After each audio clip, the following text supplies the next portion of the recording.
Nu jā, vai jūs iedomāties varētu, cik sena ir senākā pierakstītā latviešu tautas dziesma?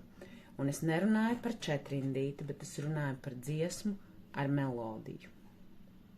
Nu, minam kādu brīdi. Sena, patiešām sena. Un vēl jo ironiskāk, ka šai ļoti sen pierakstītajai dziesmai, tā ir vissenāk pierakstītā zināmā dziesma, ir arī ļoti maģisks un zīmīgs teksts. Tātad vissenāk pierakstītā latviešu tautas dziesma ir Tēvu tēvi laipas met, kuru ir pierakstījis Augusts Viljams Hupels, un tas gads, kas mums ir zināmais, ir 1782. Gadā viņa ir pierakstīta. Iedomājieties, cik sen pierakstīta. Tad cik sen viņa vēl pirms tam ir dziedāta? Iespaidīgi.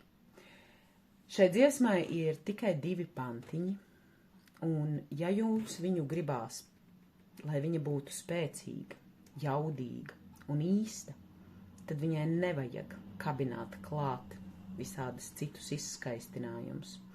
Tie visi būs interpretācijas un jauninājumi.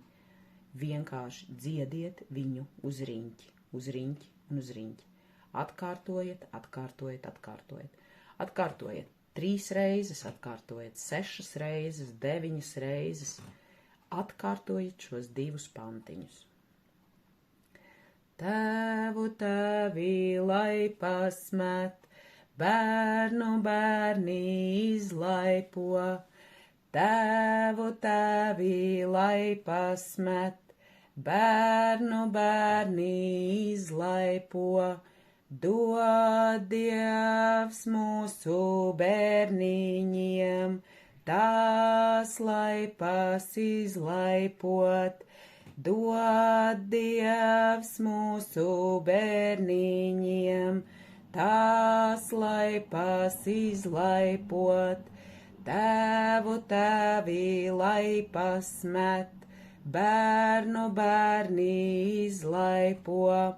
Tēvu tēvi laipas met, bērnu bērni izlaipo.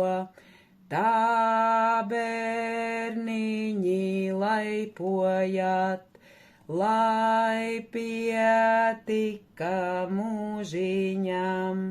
Tā bērniņi laipojat, lai pietika mūžiņam.